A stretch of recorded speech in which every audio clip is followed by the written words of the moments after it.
पर्दा त खोल ल अब रेडी हो हेलो हाई गुड मर्निङ सबैलाई नमस्कार छ मेरो न्यू ब्लगमा हजुरलाई फेरि पनि स्वागत छ नयाँ दिनको सुरुवात गरौँ आज हाम्रो बाबुहरूलाई यिनीहरूलाई अब यिनीहरू रेडी हुँदैछ कहाँ जाने हामी सिनाम मङ्गल के गर्न टिमी सिक्न सिक्ने भनिरहेछ यिनीहरूलाई अब आफ्नो कल्चर हामीले मान्नुपर्छ मेरो कल्चर म आफू मानिरहेको छु हजुरको कल्चर हजुरहरूले मान्नुपर्छ सबैले आफ्नो कल्चर मान्नेकै राम्रो रीतिरिवाज कहिले हराउनु हुँदैन बचाएर राख्नुपर्छ हामी तपाईँहरूको कर्तव्य हो ओके हैन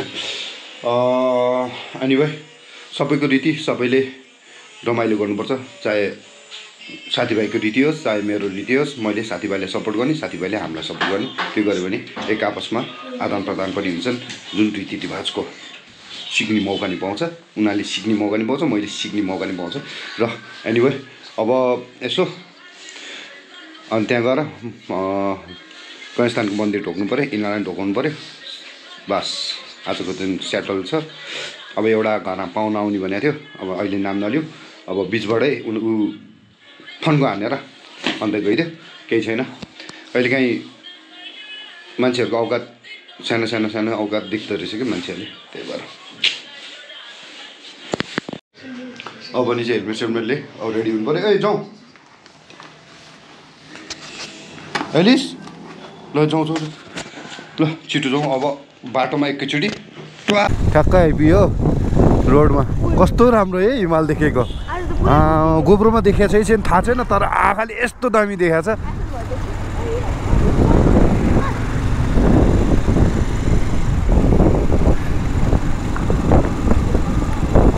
हम सफर फेरि गाना गायो कि कपिराइट आउँछ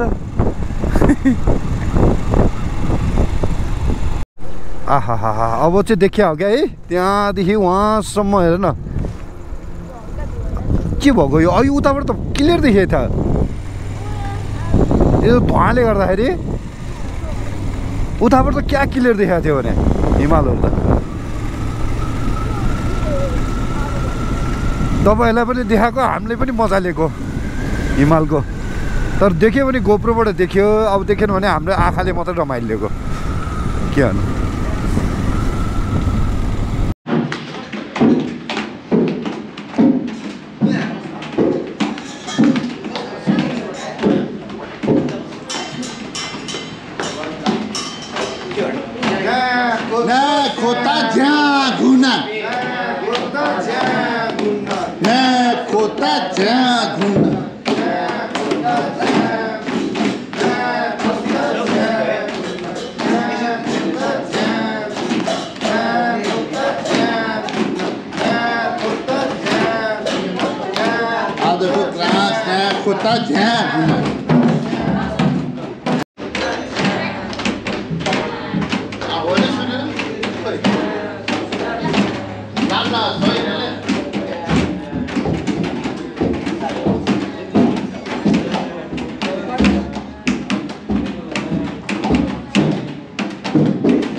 यो आइलिगमको पनि अब आयु सकिन लाग्यो अब सबै भत्किन्छ अब लगभग यो 2-4 वर्षभित्र सबै भत्काउँछ होला अब यो ठाउँ यो निगम ल अब यिनीहरूले ट्रेनिङ सकायो गणेशस्थान मन्दिर यही हो श्री सिद्धिविनायक गणेशस्थान मन्दिर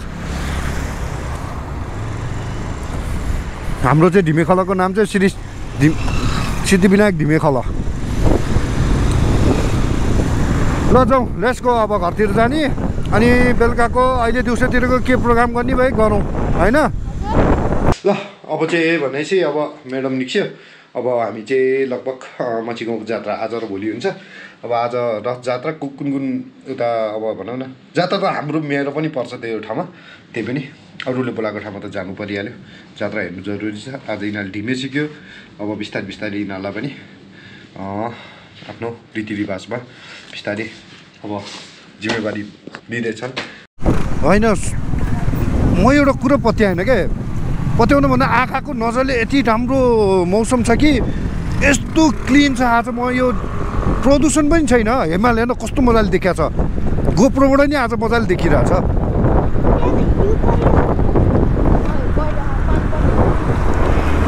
छक्क परिरहेको छु। हिजो प्रदूषण थियो धेरै होइन, पुरै डुम्म थियो। आज जिरो छ हो प्रदूषण।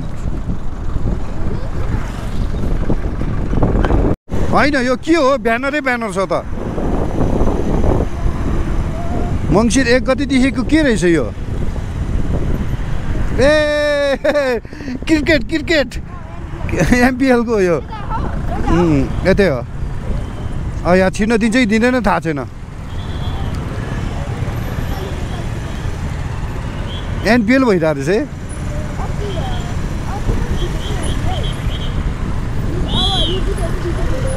ए छिनै दिएर रहेछ यताबाट। यहाँ चाहिँ जिउमा बत्ती बाल्न हाल्छ।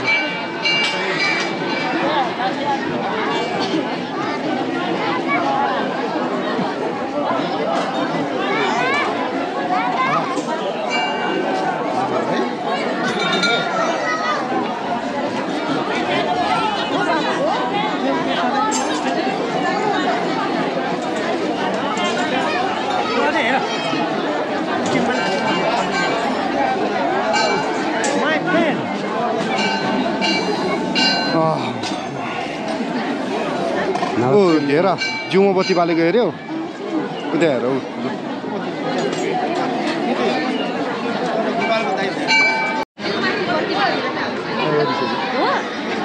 त्यो त मैले पहिला कति 15-16 वर्ष अगाडि नि एकचोटि हेरेँ। यिनले चाहिँ देखाएको छैन, मैले हेर भनेको के होला।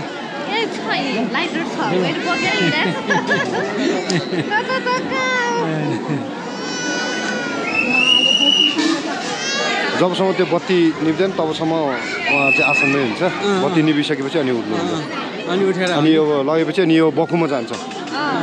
यो बत्ती घर घर जान्छ, आफू जान्छ, अनि के खानुपर्छ, प्रसाद खान्छ, अनि यहाँ ठाप ओठानी गर्छ, अनि माथि अनि रथ बान्नुपर्छ। बाँधेर ल अब उताबाट यहाँ आयो। कान्छो ज्वरो आएर हन्नी भएर उसलाई औषधि ल्याइदिएछ। अहिले खाना खाँदैछ, खाएर औषधि खान्छ।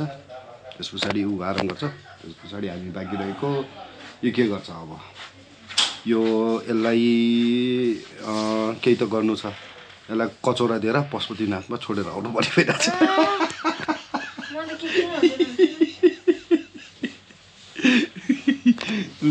ल एकछिन यहाँ बारमा बस सोचको रमाइलो छ, खाइपी गरेर रमाइलो गर्नुपर्छ।